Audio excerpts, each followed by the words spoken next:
Hello everyone, welcome back to my channel and you are still with me Pak David in English Online Teaching Learning. Well, last week we had discussed about material of simple present tense. As you know that last week I had already explained to you that there are two kinds of sentences in simple present tense. What are they? They are verbal sentence and nominal sentence. Jadi minggu lalu saya sudah menjelaskan kepada kalian bahwa dalam simple present tense ada dua macam kalimat, yaitu yang pertama kalimat verbal atau verbal sentence, dan yang kedua adalah kalimat nominal atau nominal sentence. Dan saya sudah menjelaskan mengenai kalimat verbal minggu lalu, dan sekarang kita akan melanjutkan materinya, yaitu tentang kalimat nominal dalam simple present tense. Baik, tanpa berlama-lama langsung saja kita menuju ke materinya. Check this out. Nominal sentence. Jadi sama seperti verbal sentence, nominal sentence atau kalimat nominal juga mempunyai tiga bentuk atau tiga pola. Yaitu yang pertama positive form, yang kedua negative form, dan yang ketiga adalah interrogative form. Jadi bentuknya kalimat positif atau bentuk positif, terus yang kedua adalah bentuk negatif dan juga bentuk interrogatif atau kalimat tanya. Okay, let's start with positive form first. Before we discuss or continue to the form of the nominal sentence, we must know the definition of the nominal sentence itself. Sebelum kita melanjutkan ke pembahasan mengenai pola atau form dari nominal sentence atau kalimat nominal, kita perlu mengetahui dulu definisi atau pengertian dari kalimat nominal.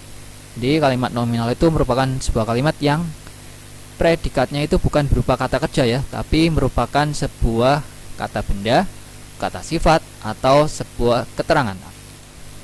Jadi di sini sudah ada information. Jadi kalimat nominal itu merupakan non-verb or not a verb, bukan merupakan sebuah kata kerja, melainkan sebuah kata benda atau noun, terus kata sifat or adjective, kata keterangan atau adverb. Jadi itu.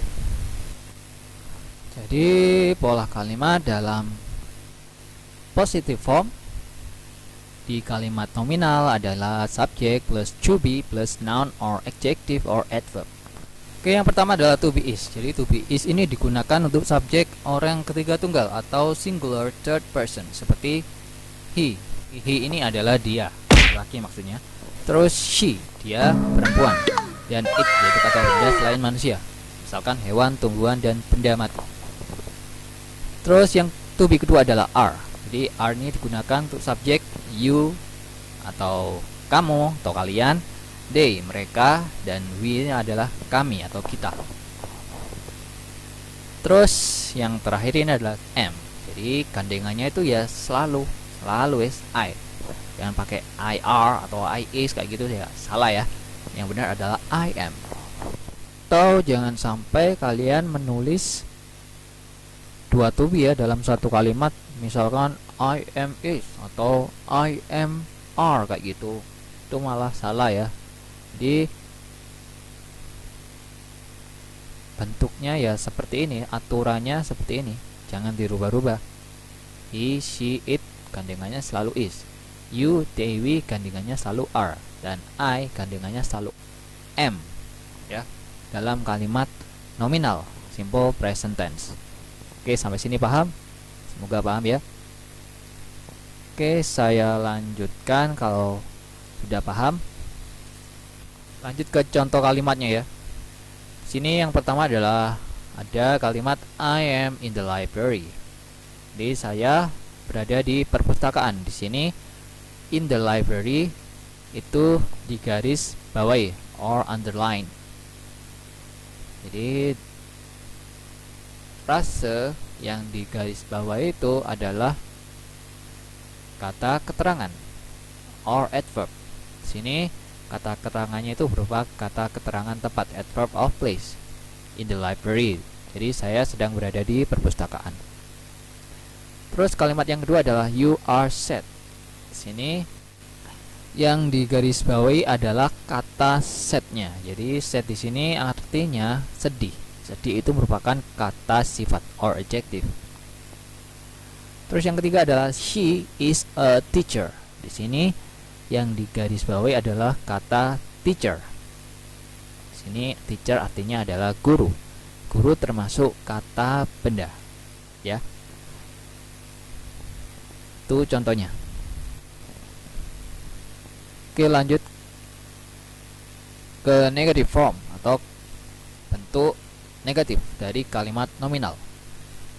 Polanya adalah subject plus to be plus not plus noun or adjective or adverb.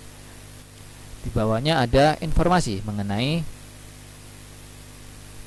kalimat negatif dalam nominal sentence. Jadi negative nominal sentence is formed by adding not after to be. Jadi kalimat negatif dalam nominal sentence itu terbentuk atau dibentuk dengan menambahkan not setelah to be. Contohnya yaitu yang pertama, sini ada you are not sad. Sini sadnya berfungsi sebagai adjective, kata sifat. Sedih, sedih itu kata sifat. Sedih, marah, jengkel, terus senang, apalagi miskin, kaya, ganteng, jelek, buri, kayak gitu ya, termasuk kata sifat ya. Seperti itu. You are not sad artinya kamu tidak sedih.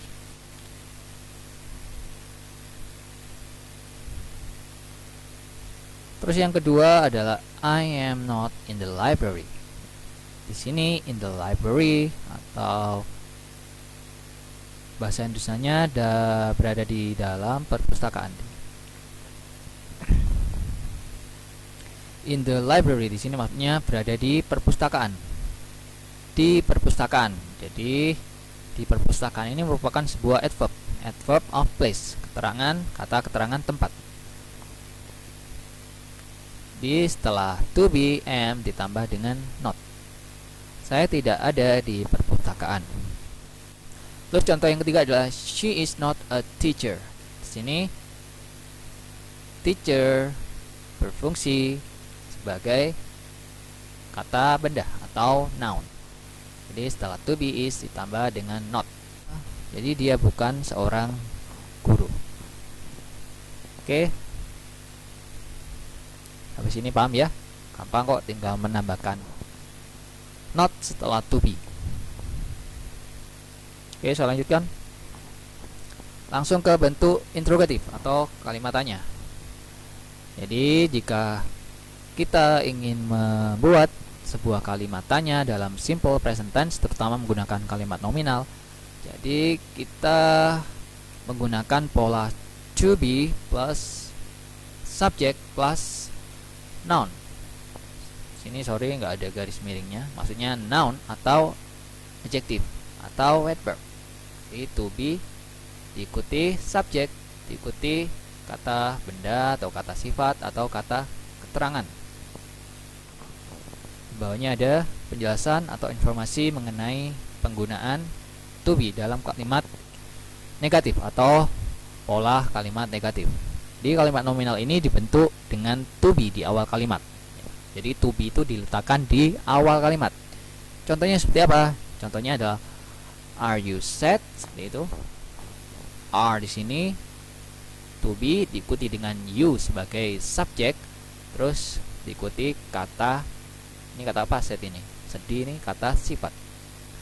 Bahasa Indonesianya atau artinya dalam bahasa Indonesia adalah apakah kamu sedih?